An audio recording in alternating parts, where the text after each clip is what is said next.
a judge has tossed out a $4 million drug bust. Police in Minnesota stopped a car with a cracked windshield and found 900 pounds of weed and other drugs inside. So a judge ruled it was okay to stop that car, but said the cracked windshield didn't give officers the right to search for drugs. Early in the morning at 5:12, San Francisco was still peacefully asleep. No sirens, no flashing lights, only the pounding of boots shattered the silence. Federal agents stormed the seemingly harmless suburban home of a prominent judge, Truong Minh Hoang. Beneath a fake wall, a secret tunnel revealed 22 kilograms of cocaine, firearms, and the real horror. 3 young women held captive in a dark room. This wasn't a street gang. This was a collapse from within the justice system. A judge shielding a human trafficking ring, fentanyl, and thousands of victims. Do you dare hear the full dark truth behind Operation Broken Oath? Don't miss it, because this truth will make you shudder.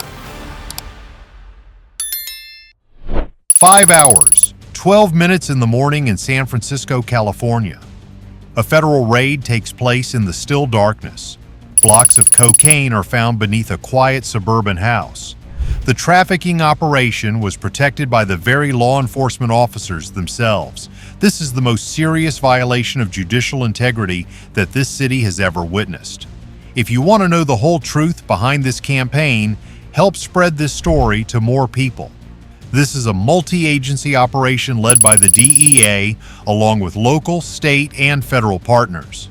The target is one of the most dangerous drug trafficking and criminal organizations in the country. 22 kilograms of cocaine were secretly hidden beneath the walls in the house of a judge named Truong Minh Hoang. This is not the stash of an ordinary gang. This is not the hideout of criminals on the outskirts of the city. This is the collapse of integrity behind the courtroom doors. The corruption did not infiltrate from the outside. It is the rot that grew from within, signed, sealed, and protected by a man wearing a judge's robe. What is buried here is not just drugs. It is fear. It is a system trained to look the other way. Do not walk away, because what is about to unfold is the part they never wanted exposed. At 5 hours, 12 minutes in the morning, San Francisco is still drowsy. The streets are quiet, porch lights dim and hazy, no sirens blaring, no warnings given. Then the silence is shattered. FBI and ICE agents storm the suburban home of Judge Truong Minh Hoang. From the outside, it looks harmless, with neatly trimmed hedges and tightly drawn curtains. It is a house no one would suspect, but the agents already knew it was a lie. The door crashes down. The thunder of boots pounds relentlessly across the hard wooden floor. Commands echo loudly through the narrow hallways as the tactical teams sweep the house. Nothing seems out of the ordinary until the floor plan starts to make no sense. A hidden latch, a hollow wall. Behind it, a tunnel leads down beneath the house. Inside are 22 kilograms of cocaine, sealed and stacked neatly on top of one another. Firearms line the walls like a personal armory. Deeper still is a locked room. When it is finally opened, 3 young women are found inside, alive but silent and gripped by overwhelming fear. At the same time, on the other side of the city, Truong Minh Hoang was arrested at a casino. This was not a random raid. It was the collapse of a lie shielded by power. If this had been hidden beneath the home of a judge for years, imagine what else remains unseen. This man had been convicted in federal court for drug trafficking and possession of firearms in furtherance of drug trafficking.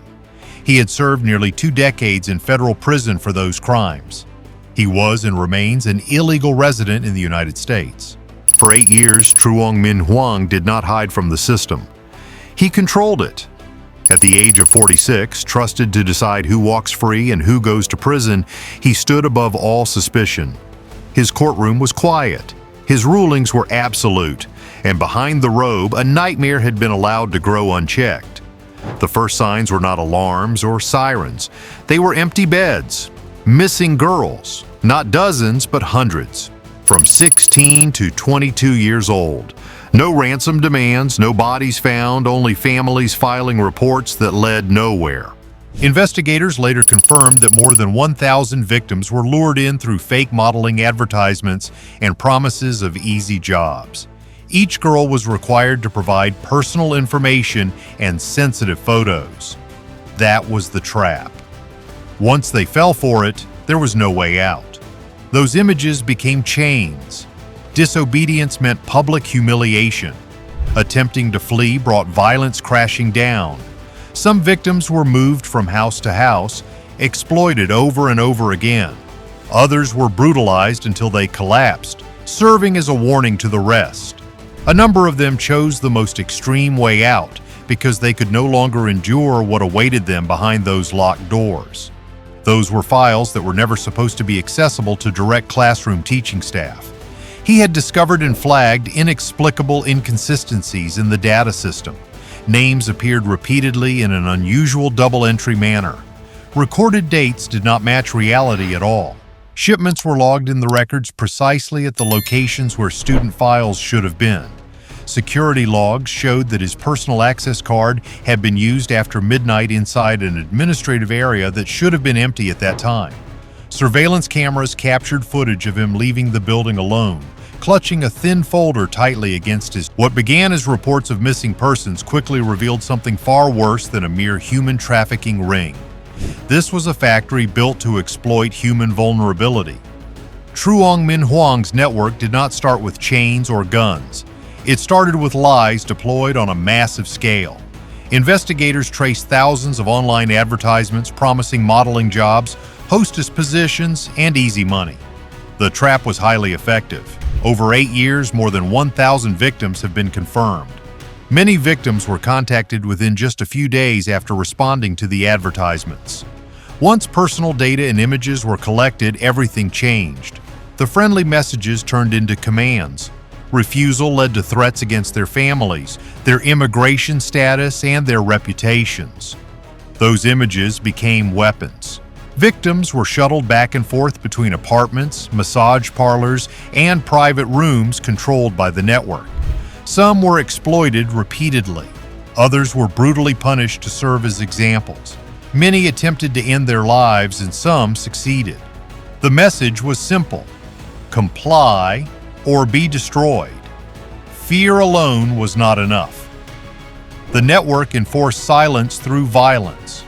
Huang had brought in enforcers from abroad, men with criminal records and nothing left to lose. Smuggled in through bribed channels, they hunted down escapees, stalked witnesses, and eliminated anyone who knew too much. The worst incidents were staged to look like overdoses or accidents, and all of it persisted because the law had stepped aside. Complaints were buried, patrols were redirected, paperwork was stalled by order. The system was not broken, it had been hijacked. This is no longer just a human trafficking case. It is a national security threat, a criminal machine embedded deep within the justice system, allowed to grow until someone finally had to turn on the lights and expose it. When the final piece of evidence clicked into place, Federal Command made the call. This was no longer an investigation. It was a high-level takedown operation. At 4 hours, 30 minutes in the morning, Operation Broken Oath officially began. Across San Francisco, the city still slept, unaware that nearly 2,000 federal agents had gone into motion. FBI, ICE, DEA, DHS, ATF, and joint task forces converged from every direction. Helicopters flew low through the coastal fog. Drones silently glide over the rooftops. Specialized SUVs seal off entire blocks without a single siren. The objective is simple and absolute: sever the backbone of the network before it can scatter. The first strike hits a warehouse near the waterfront. Steel doors are blown open.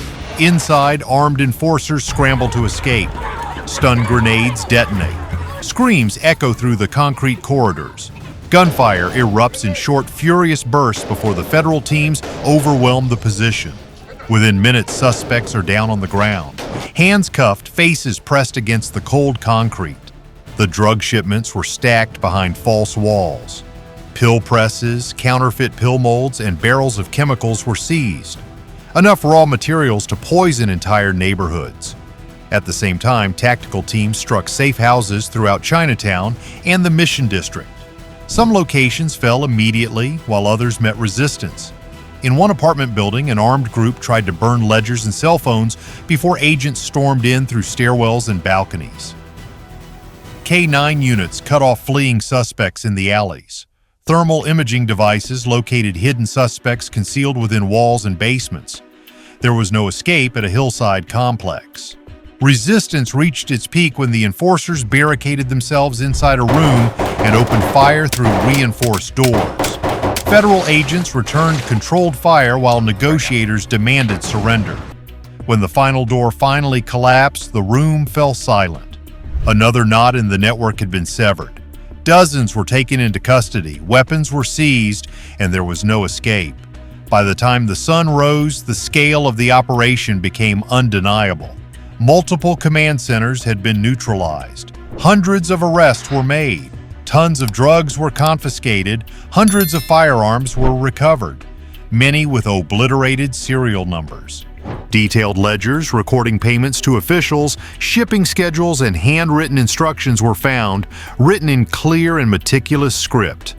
One recurring note across the record sent chills through the analysts, assurances of clearance. As news helicopters circled overhead, the city awoke to barricades and flashing lights outside government buildings. Names began to surface. Officials were placed on leave. Accounts were frozen. Assets were seized. The protective shield around the network shattered within hours. Operation Broken Oath did not merely end a criminal network, it tore open a system that had turned government authority into camouflage and fear into currency. What collapsed that morning was not just a corridor of crime, it was the illusion that once power becomes corrupted, it can remain hidden forever. What happened next revealed the profound depth of this rot. With the main corridors crushed, investigators finally saw the entire structure that had existed behind Truong Minh Hoang's authority. This was not a loose-knit criminal group. It was the Hong Hoi, a disciplined organization built to traffic drugs, human beings, and fear with brutal efficiency. Hoang was not a distant patron. He was the central knot, approving operations, assigning protection, and settling disputes with the signature of a judge. The muscle came from abroad. Federal records document hundreds of new recruits smuggled into the United States illegally. Men with histories of violence, little education, and no path back home. They were chosen precisely because they had nothing left to lose. Once inside, they were organized into crews with a single directive: enforce control. Have you ever imagined a judge, the very person who holds the scales of justice, being the one behind a horrifying network of human trafficking and drug trafficking? Assaults happened frequently. Threats were constant. Anyone who tried to escape was hunted down to serve as an example. Silence was maintained not through persuasion, but through terror. Money kept the machine running. Profits from trafficking and exploitation were laundered through casinos, converted into chips, and then turned back into clean cash. Larger sums were funneled through intermediaries and wired to offshore banking channels, vanishing across borders before auditors could react. In a single year alone, analysts traced tens of millions of dollars moving through these lifelines. It was too fast, too clean, and too well protected to be mere coincidence. The protection came from within the state government itself. Investigators confirmed that 39 police officers were on the payroll, receiving regular payments to slow responses, redirect patrols, and provide early warnings. At the highest level, the county sheriff received $42,000 per month, a fixed fee to keep the corridors clear and questions shut down. This was not bribery as temptation, it was bribery as salary. The alliance with the Sinaloa Cartel elevated the Hong Hoi from a regional predator to a national threat.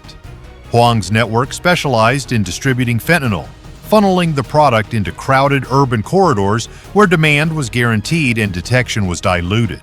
The pills were pressed to mimic legitimate medications. The powder was laced into other substances to maximize addiction and profit. Each shipment multiplied harm with chilling precision. What shocked investigators the most was the scale of the protection. For years, evidence surfaced only to disappear. Reports were stalled. Arrest warrants expired. Witnesses were discredited. The system was not malfunctioning, it was complying with criminal intent. Huang's robe was not merely a cover, it was a passport. By the time the full mapping was complete, an inescapable truth emerged. The Hong Hoi thrived because law enforcement had been fractured from within. This was not a gang evading justice. It was a gang corroding the system until Operation Broken Oath severed its lifelines and laid bare the full extent of the rot's spread. As investigators dismantled the organization's leadership, a darker truth came into sharp focus. The Hong Hoi was not built around exploitation or extortion. Those were merely revenue streams. The core weapon was fentanyl. Federal analysts confirmed that Truong Minh Hong's network specialized in high-potency synthetic opioids, funneling them into the heart of San Francisco. Fentanyl was chosen for one single reason: efficiency. An amount smaller than a grain of rice can be lethal. A few kilograms can wipe out entire neighborhoods. The profit margin is ruthless, and casualties are accepted as inevitable collateral. The supply chain originates from foreign precursors shipped through intermediaries and integrated with distribution channels tied to the Sinaloa cartel. Once inside the United States, the product changes form to evade detection. Some shipments are pressed into counterfeit pills that mimic legitimate painkillers or anti-anxiety medications. Others are processed as powder, quietly laced into other substances, so users never know what they are consuming until it is too late. Densely populated communities are targeted with deliberate precision. Administrative paperwork had replaced direct threats. Government authority had supplanted overt brute force. And when that authority proved insufficient, violence was deployed to restore order according to their will. Federal task forces documented hundreds of cases of altered files, dozens of forged approvals, and millions of dollars in funds diverted under entirely legitimate administrative headings. Each small individual change appeared insignificant at first glance, but when combined, they formed a colossal machine that fueled addiction and completely erased public accountability. Others died alone in their apartments, classified as accidents, until patterns began to emerge. Violence surged alongside addiction. Turf wars erupted. 125 gang-related shootings were linked to distribution zones controlled by the network. 211 armed robberies followed as desperation replaced dependency. Entire blocks transformed overnight from residential neighborhoods into danger zones with no warning. What makes fentanyl uniquely deadly is not only its potency, but its invisibility. Families believed their children were taking ordinary medication. The truth only arrived with the sound of sirens. Investigators concluded that this was not reckless smuggling. It was calculated saturation, flooding the market, breaking down resistance, and all of it operating under protection until Operation Broken Oath shattered the shield. By the time the seizures were tallied, the agents fully understood the scale. The quantity of drugs removed during the raids represented millions of potentially lethal doses, lives that have not yet been lost, futures that have not yet been interrupted. In this case, fentanyl was never just a drug. It was a silent weapon, deliberately deployed until the system protecting it was finally broken. As the raids wound down and evidence rooms overflowed, investigators turned to the most dangerous layer of the case, the protection network. What they uncovered was not occasional bribery or isolated misconduct. It was power transformed into a payroll. Financial ledgers, cell phones, and encrypted conversations confirmed that 39 police officers from multiple jurisdictions had received regular payments. The amounts varied, but the purpose never changed. To slow responses, redirect patrols, provide advance warnings of inspections, and maintain silence when victims attempted to report abuse. Calls were downgraded in priority, reports were filed in the wrong places. Time, the most precious resource in law enforcement, was deliberately wasted. At the center of the shield stood the county sheriff. Bank records showed a consistent transfer of $42,000 per month, routed through intermediaries and disguised as consulting income. In return, internal complaints were stalled, work orders were altered, investigations lost momentum before arrest warrants could be secured. This was not influence, it was insurance paid on schedule. The reach extended beyond those in uniform. City clerks expedited permits. Building inspectors overlooked violations. The most profound lesson from this horrifying case is this: absolute power can lead to absolute corruption.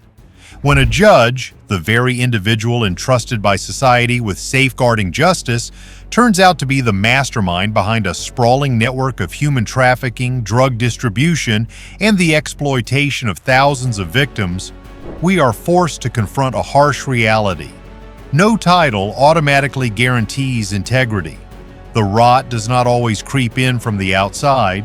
It can quietly grow from within the system itself, shielded by authority, robes, and the silence of those around it. Therefore, each of us must remain vigilant and never blindly trust anyone solely because of their position. True justice remains strong only when it is under constant scrutiny by the community itself, by people who dare to ask questions, dare to speak out, and refuse to accept silence in the face of evil. At dawn breaking over San Francisco, Operation Broken Oath tore away the perfect mask of power.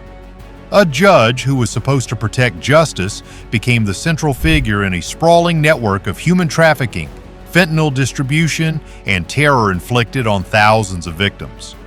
Tons of drugs, hundreds of firearms, lists of police bribes, all of it collapsed in just a few hours. This was not only a victory for the DEA and FBI, it was a stark reminder: no one stands above the law. The truth has been exposed, but the fight is far from over. What do you think about corruption rotting from within the system? Leave your comment below right now. Do you believe there are other Truong Min Huang figures still lurking in the shadows?